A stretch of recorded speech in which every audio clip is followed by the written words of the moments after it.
Slovakia beat Finland 4-1. Sweden leads Italy 2-1. John Stashauer, Westwood One Sports.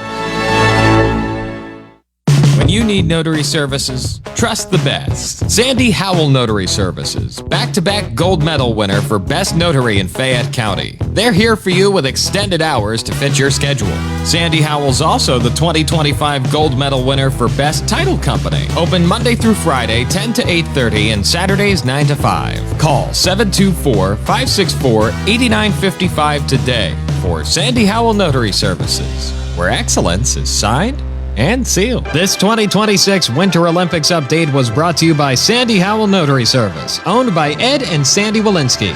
For gold medal notary service you can count on, go to Sandy Howell Notary Services, 158 Dry Knob Road in Smithfield. You can go to Big Box Medical Office. Now serving number 3,943. Or, hi, come on in. How are you? For personal, professional health care you can trust, see Dr. Paul Hardley and nurse practitioners Tara Bozak, Jessica Reckhart, and Stacy Morris, proudly serving our community for over 30 years. Need care today? Walk-ins are always welcome. For your primary care, call Dr. Paul Hartley at 724-437-1109 or visit ppcp.org. Or serving number 3,944. Zen's Antiques and Home Decor, part of the Cinder Shack family of vendors, where you can find both antique and new furniture, collectibles, housewares, gift items including jewelry and candles, and so much more. Follow Zen's Antiques and Home Decor on Facebook for new items and information on upcoming events. Zen's Antiques and Home Decor in Building 2 at 3391 National Pike in Farmington. Zen's Antiques and Home Decor. We have your gifts to celebrate love, birthdays, anniversaries, special occasions, or all the above. Things that go bling, earring pendants and rings, all types of handbags, crossbodies, concealed carry, and slings. Western Southwest, boots, hats, and more. Silver Zapata jewelry, fun fashion turquoise, it's a staple in our store. Strap, 34 South Street in downtown Uniontown, located in the rear of the State Farm Building, 724-557-6184. We value your shopping experience here with us at Strap, so come on in, sit a spell, enjoy a refreshment, and a bag of peanuts. Strap, 724-557-6184. We're open Tuesday to Friday, 11 to 5, and Saturdays, 10 to 3. Convenient street parking right in front of our shop. You're sure to adore us, and you'll love our prices. Shop small, shop Strap.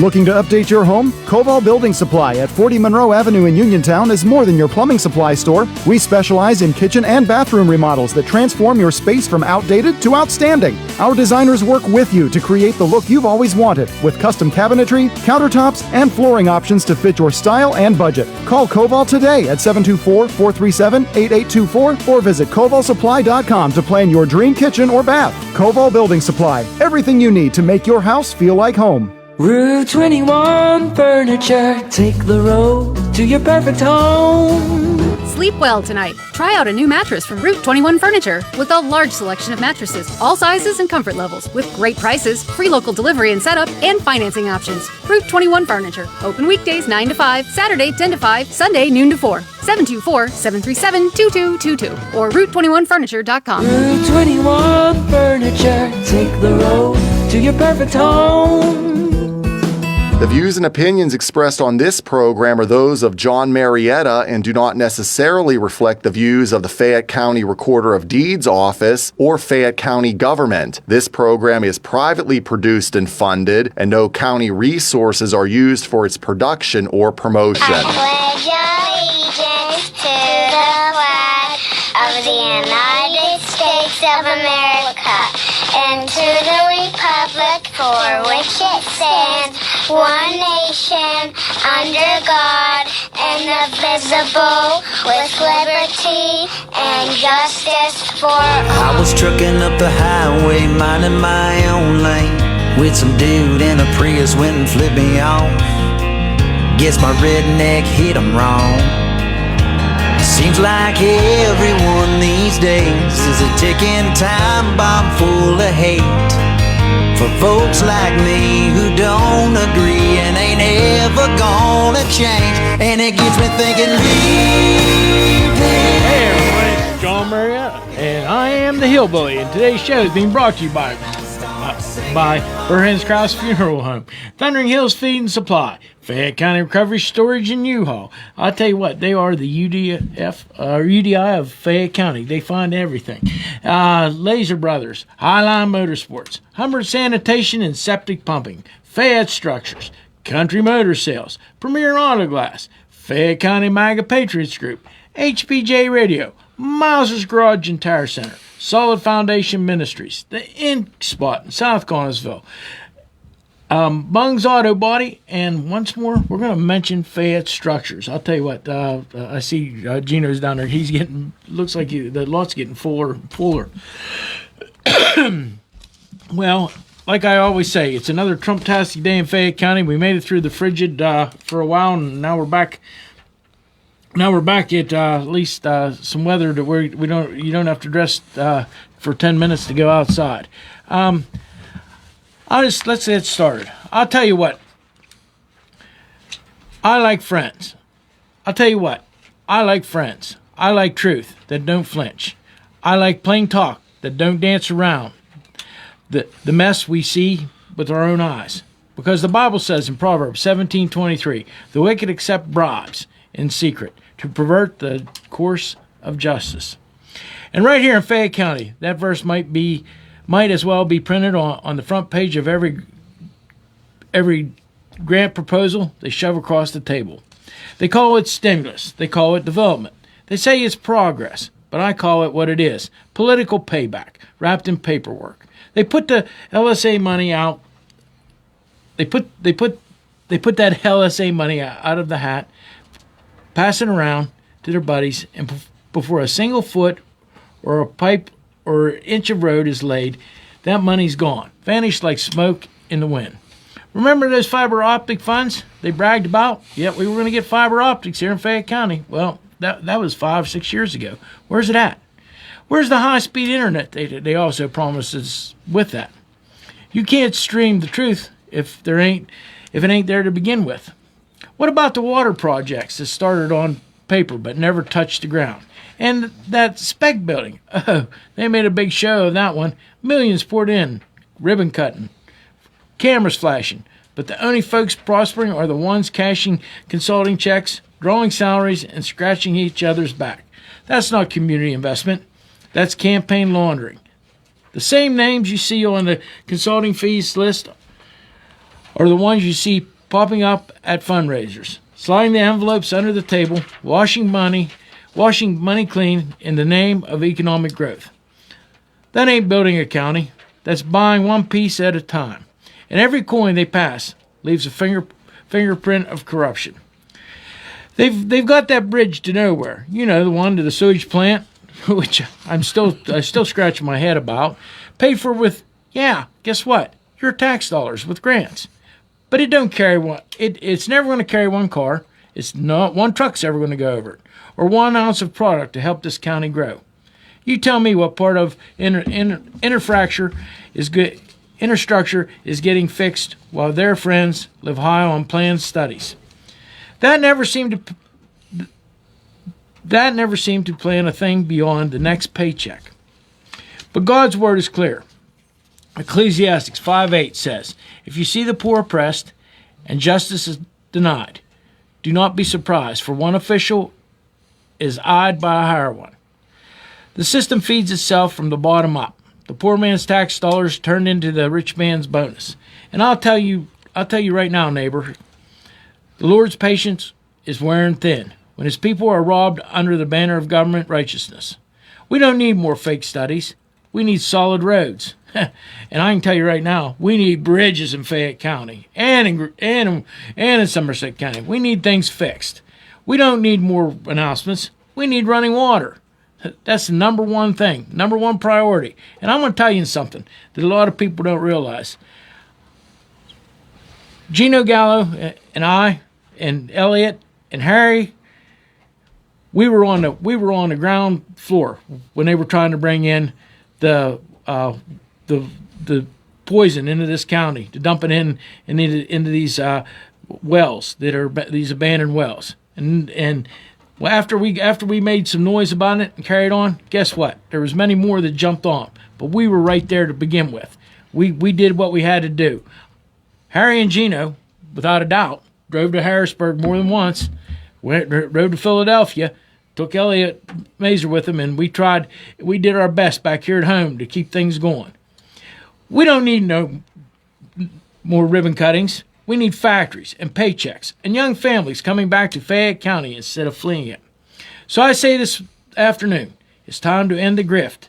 Yeah, and start the graft, the honest graft of hard working, building up instead of cashing out. It's time for God's people to take back this county from the money changers in office, because the same Jesus who overturned the tables in the temple would overturn a few tables right here in the Fayette County Courthouse if he walked in and saw what they've done with the people's trust. And I'll end up by saying this. Proverbs 29:2 tells us plain, when the righteous are in authority, the people rejoice. But when the wicked rule, the people groan.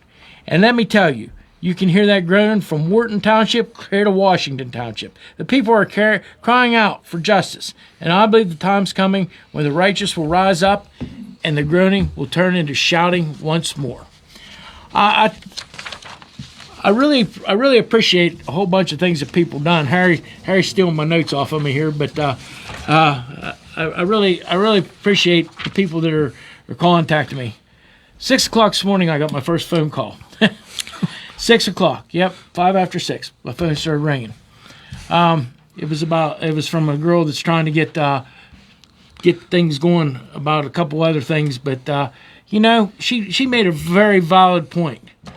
She can live without the internet. She can live without a lot of the things that the county are trying to provide her. But the one thing she can't live without is water.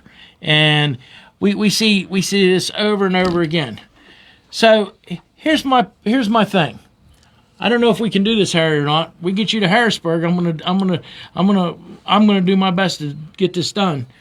If it's made in Fayette County, no matter what it is, I don't care what it is. I don't care if it's wine, if it's zippers, or if it's tires. It don't get taxed here in Fayette County. Fayette County taxpayers shouldn't have to pay taxes on what's made here in the county. And better yet, let's reduce taxes. Let's try to figure out how to cut taxes by 10%. Jesus works on 10%. Why can't Fayette County work on 10%? They've raised our taxes, these commissioners, and that you can say it was the commissioners. It wasn't just the commissioners. Pat Stefano's had his hand in all this the whole time. 80% since 2019. Since 2019, 78.2% our taxes have been raised. And guess what? I'm the troublemaker for pointing that out. Guess what? We need to move forward. By our forefathers would be standing around that courthouse right now with pitchforks and rifles. It's time we take back what's ours and get these people out of office and make changes. And one of the biggest changes we can make this year is we have to get a different senator going to Harrisburg. Somebody that's smart enough just to say enough is enough. Right. He's had his 3 terms. He don't get a fourth one. He's one term over term limits as far as I'm concerned. So now it's time we get somebody else in there. He's created a voter act, Act 77, that's just insanity. It's just insanity. We haven't had a good election since. We haven't had an election we haven't questioned since 2019. So, Harry, what do you have to say about all this? Well, I want to compliment you on what you said here about Jesus in the temple throwing the money changers out. And you have the courage he had. After he did that, a few days later, he's hanging on the cross. So you have to be careful. I admire your courage. I also admired your empowering the employees for that 3% raise. Well, yeah, the county commissioners, Harry, got 3%. I got 3%. Why not give the employees their 3%? We're not talking. They want to give them 2%. And guess what the rumor is now? I don't know. The union people, they're only going to offer them 0.95%. That's what the rumor is now.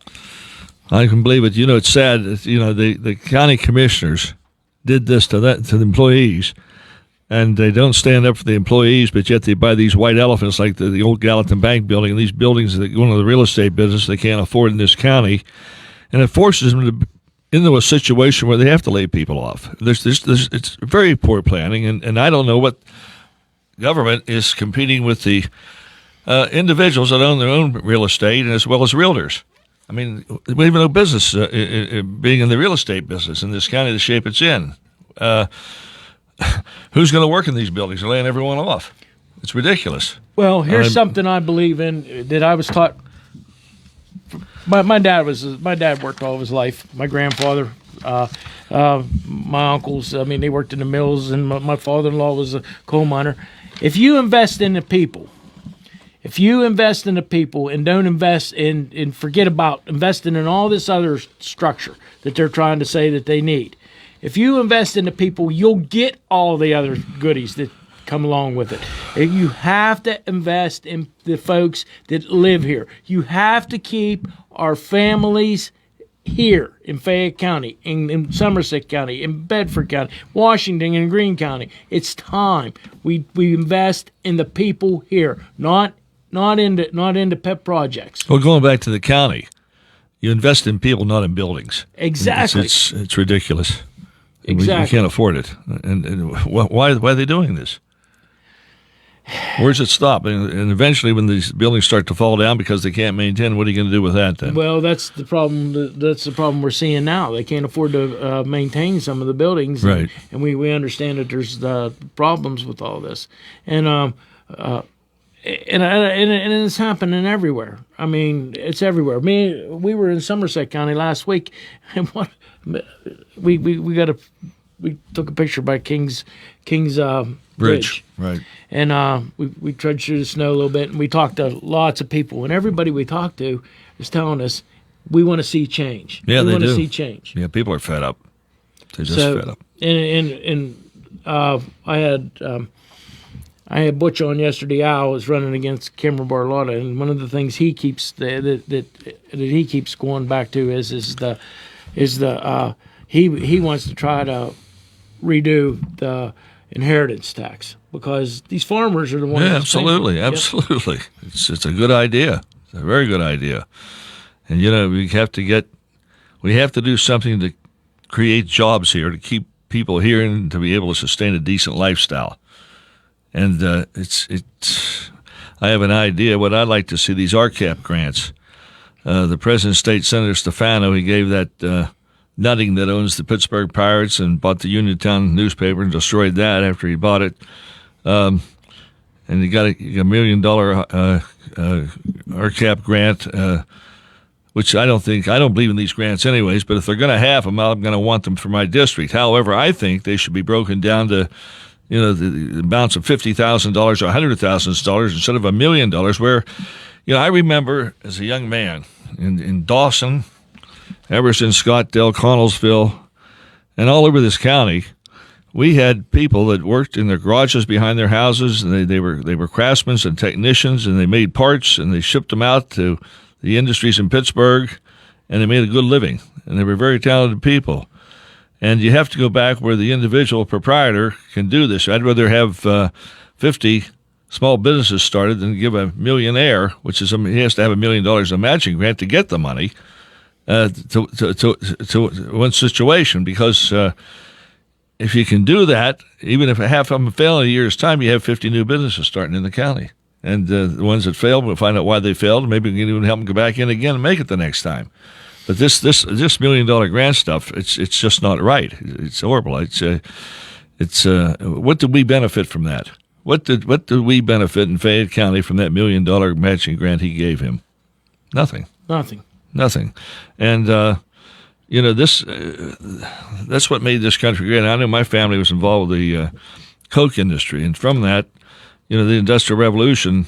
It started in this area. I mean, Fayette County went up to Pittsburgh, and it just went on to Cleveland and on to Detroit. They made automobiles, but and I saw it fall. The day of the big businesses coming in here. In 1950, in the Commonwealth of Pennsylvania, 1 out of 3 people worked in manufacturing. In 2025, in this Commonwealth, 1 out of 10 works in manufacturing. They've shipped everything overseas. And I know one time I was in a meeting in Russia with some Russians, and they had some Chinese there, and the Chinese made fun of the United States. And I was very offended, and they told me, they said, don't be offended. They said, your government did this to your own people, which they did. If you remember Ross Perot, he told them that, remember that ruler he had? Yeah. And, they shipped that NAFTA and GATT, they shipped everything out of here, and we're suffering from it. And, when I said these small companies starting, and they're back in the garage behind their house or in their basements or wherever it is making these parts, when these we have these ships coming into Long Beach and Los Angeles and different ports, and we can be sending things back in those. Don't send those ships back empty. Send them back here with quality products that are made from the small man like this. You take a small. I remember these in these little towns I grew up in. I mean, Connellsville, you had even Ottman's Auto Parts. They're out of business. They're gone. But they rebuilt generators, alternators. And Back Creek Lumber did the same thing down there. Went on, Bailey Machine down there started this way. They've done. It's a great asset to Connellsville, and we need this. We need this, and it's growth. And from that. People can sustain a decent lifestyle. You don't need them. Don't leave. They're not have to leave the county, and you can fill those ships in as they go back to wherever they may be. We're importing all these products and sending nothing back. That's the problem. We have to export to get that foreign money back in here. And I think the micro shops are the ways to go. It's too hard to get the big jobs in here. I just don't see how it's going to happen. And it's not Fayette County's fault. It's the federal government's fault. They in Wall Street were responsible for a lot of this, are losing our industries. It was corporate greed. And they wanted to break the unions at the same time, and they could kill it both at the same time by doing it, and they did it. And now we suffer. We are suffering. We're suffering because this all started back years and years and years ago. I mean, before I graduated in high school in 1980. So I remember that the economy was really flat. I mean, it was on a downturn in 1980, and we got President Reagan took office, and he started getting things turned around a little bit. But they kind of blamed him for the demise of the steel industry, but no, it really wasn't Reagan's fault. No, it wasn't. It was actually we needed to keep producing coal. We needed to keep making coke here, and when we stop doing them things. President Nixon is the one that really put the hammer on the coal industry, and people don't realize that. And Reagan was burdened with that. Yet Reagan was smart because he saw what happened with President Kennedy. When Kennedy cut those taxes and Reagan cut the taxes, the country boomed. And even the first term of Bill Clinton, he rode through that easy on what Reagan had set up in the economy. And like you said, you have to cut these taxes the whole way around. And any way we can do it, that's what we have to be working at. But I also want to see these micro industries start. And if we're going to have these grants, which I don't really believe in these grants, but like I said, if I'm the state senator, I want my share of the grants for my district. But I want them in $50,000 increments or $100,000, not $1 million. I mean, a millionaire can go to the bank and borrow what he wants. If he has a good idea. I mean, it's the little guy that needs the help. I mean, if he comes up at $25,000, if you have to help him with $50,000, do it. At least we're getting some industry started here. And they have pride, have a decent lifestyle. It keeps them here. I mean, anybody that's observed or started a business or worked for themselves knows that it takes 5 years to figure. It takes 5 years to get the kinks worked out of everything. Then once you get to that fifth year, then things start working out for you. Right. And you got to watch. You can't overrun your cash flow, and that's what almost everybody does. That's the biggest mistake. But if you have a small you're a small man. You start out with $50,000. You get a matching grant. That's a nice boost. Yeah. It gives you a nice chance to have some cash flow and to make it work. Or maybe not even a grant. Maybe just a very low interest loan. You can do that, but I'm talking specifically about these grants because it bothers me that you give $1 million grant to one person like this. like we did with nutting. What do we benefit from? What happened to the? I remember in my day, most of the people still remember the Uniontown newspapers. They had a morning paper, the Morning Herald, and the Evening Standard. I delivered them. I mean, look what they've done to it. Yeah. He went in and he just I think it was the Ogden newspaper system he bought out. He dismantled that, and we used to have great investigative reporters in the Uniontown newspaper. That's gone.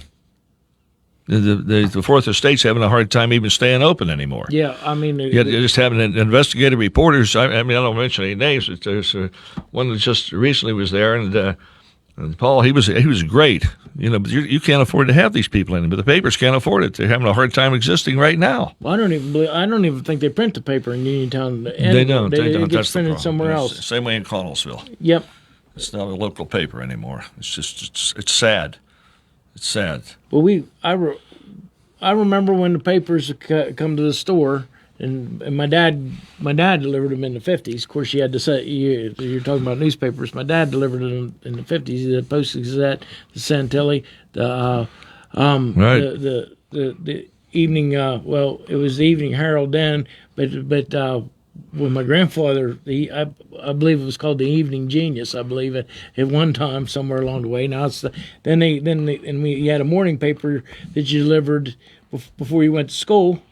You had a Sunday paper. I remember having to put the Sunday paper in. I don't remember how many I delivered, 45 or 50 papers, but I remember you'd have to have 3 paper bags in order to carry the Sunday paper. Right, exactly. That's how thick it was. I carried papers in Connellsville, the Courier, for 4 years after school, and that Thursday paper about broke your back. 100 paper really. But what's sad? Look at Pittsburgh. They're going to lose the paper. It's closing in a couple of months. It's done. The press. Yeah, it's Post-Gazette, isn't it? Post-Gazette. It's gone, and that's sad. And then the Tribune Review was here in the county. They had a Sunday edition for the Trib. It's gone. They still have the Trib Industries in Pittsburgh, but how long can that survive? I mean, Dick Scaife died, and he funded a lot of that out of his own wealth to keep it going, and he had a great staff of investigative reporters, which is you can't do it anymore. Well, I think you really on to something about about the taxes. I mean, the taxes something has to happen. We have to start reducing taxes. We can't keep on what we're doing. And they'll say, well, we're going to have to eliminate services, and I don't believe that. I believe we can reduce taxes, keep the same services we got. We just got to learn to work more efficiently. You also have to get the burden of the government off the backs of little people who want to start these small micro businesses. The regulations put forth on them. If they have that kind of money, they don't have to start a business. They just can't afford it.